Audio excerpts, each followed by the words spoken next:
Well, joining us now from London to discuss where this conflict is at is Dr. Marcus Papadopoulos, who is the publisher of Politics First and an international commentator on Syria and British politics.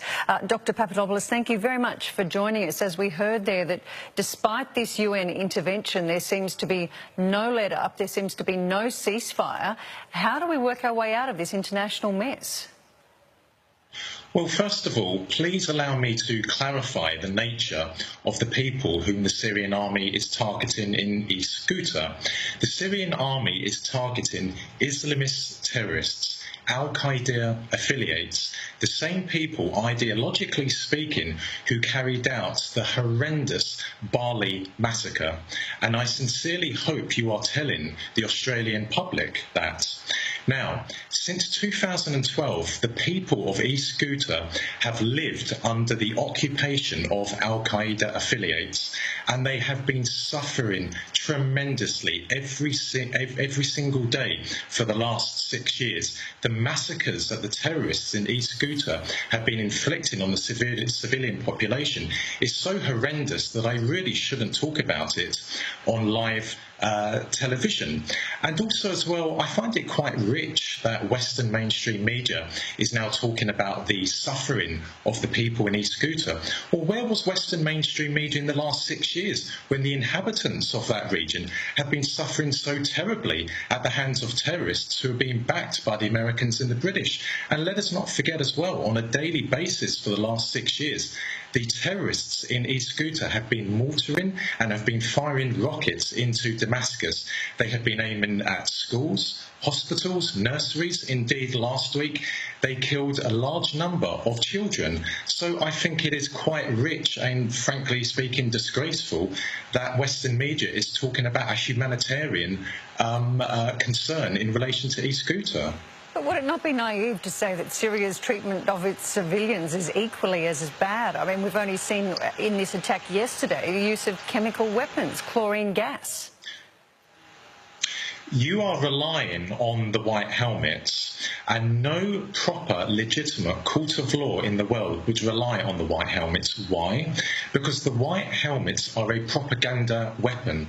They are a propaganda weapon of the terrorists, and they are the brainchild of the British government.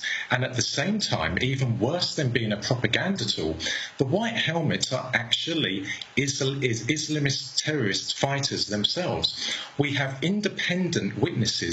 We have independent footage of white helmet individuals standing over the bodies of dead Syrian soldiers, of them firing AK-47s, of them firing RPGs. You must not rely on the white helmets. The white helmets are a propaganda tool, and they are terrorists themselves. You have recently tweeted that, and I think you touched on that a little earlier, that the terrorists occupying East Ghouta are the same people, ideologically speaking, who carried out the London, Manchester, Madrid, Paris and Bali bombings. They are murderers who are being backed by the US and the UK for geostrategic reasons. Can you expand on that for us? Absolutely. For many decades now, the Americans and the British have had a very close relationship with radical Islam. They backed the Mujahideen, including Osama bin Laden, against the Soviets in Afghanistan. They facilitated the arrival of the Mujahideen, including Osama bin Laden, to Bosnia during the Bosnian Civil War. They assisted the various Al-Qaeda affiliates in Libya in 2011 in their attempt to topple Colonel Gaddafi. And they are supporting Islamist terrorist groups in Syria. And the Islamist terrorist groups in Syria are not just ISIS, not just Al-Qaeda, but also the Free Syrian Army. And the Syrian army is actually comprised of the people of Syria. It is comprised of Sunnis, of Shia, of Christians, of Druze, of Kurds, of Armenia. The Syrian army does not target its own people. The Syrian army is targeting terrorists, the very people who want to massacre Australians in Sydney and Canberra. Well, they're controversial comments, to say the least. We'll discuss. They're controversial in your opinion. In your opinion. They're not controversial to people in East Aleppo. If you go to East Aleppo today, which was under the control of Al-Qaeda, they will say, my comments aren't controversial. They will say, you are controversial, well, and the stories you put out are controversial. The many thousands of civilians who have died at the hands of the Syrian government. Whose sources are you relying on when you say the many thousands of people who have died? The White Helmet, I've already explained to you. The White Helmet are not a genuine humanitarian organisation. They are a propaganda weapon. They are Islamist terrorist fighters themselves. Donald Trump, in his State of Union address, says he's quashed ISIS once and for all. What would be your response to those comments? Well, I don't think Donald Trump has a clue about what's happening in Syria. Indeed, he hasn't a clue about what's happening in his own country. The reason why ISIS is on the verge of a total defeat in Syria is because of the combined military operations of the Syrian military, the Russian military, and the Iranian military.